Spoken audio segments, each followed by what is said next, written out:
In this sketch, I'm going to show you how to make a perfect, real omelet. I'm not talking about some spongy frittata soaked with liquid from the ingredients put into it. I'm not talking about that business letter thing folded up on a griddle that so many diners provide. No, I'm talking about the real McCoy, as light as a feather and absolutely delicious in its simplicity.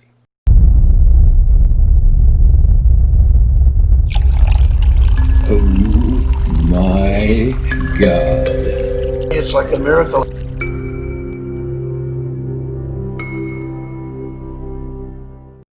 Let's begin with 2 whole eggs. That's a very good amount for a single serving.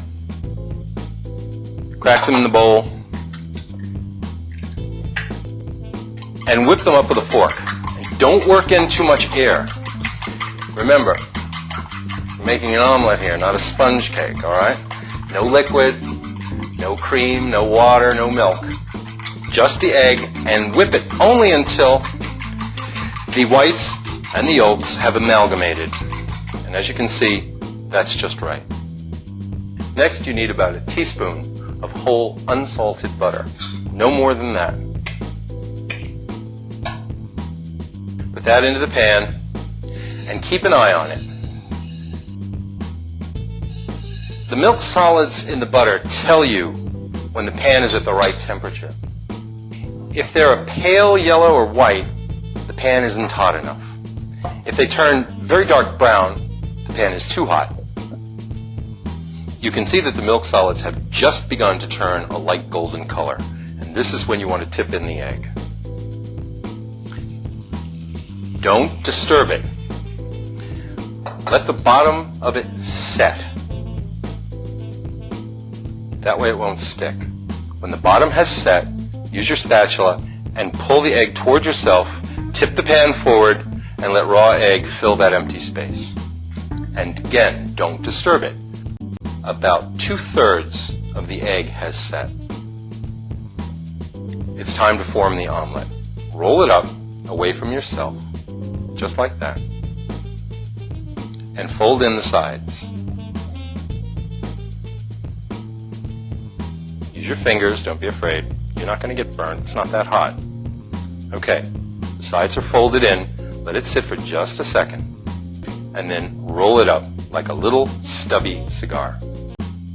Give it a last roll, and there you go. Now there is raw egg in the middle, but there's enough heat already that is going to cook. Press it with your finger, you'll see that it's springy, that means it's done.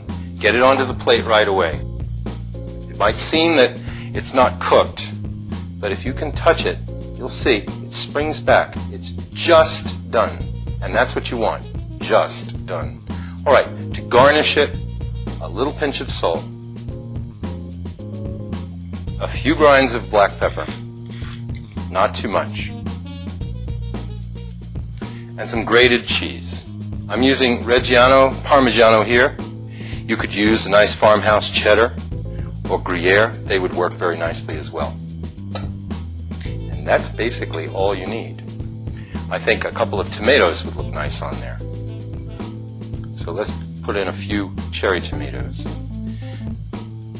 The tomatoes will taste very good if you pop them under the salamander or the broiler for a couple of minutes, painted with oil, and broil them just slightly so that they're soft.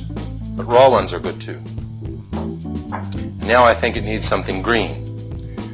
We'll chop parsley, chop chive, and finally, for the bread, a little butter. Or, if you're like me, you probably want something luscious and mold ripened, like this. I wouldn't put a strong cheese like this on the omelet, just on the bread. And there you've got a fabulous little snack. Let's see how it tastes.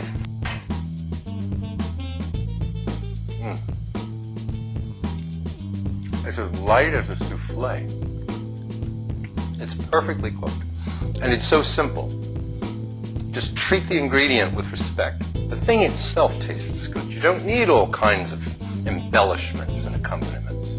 Simple thing, executed nicely, tastes wonderful. Your family and friends are going to love this. Cheers.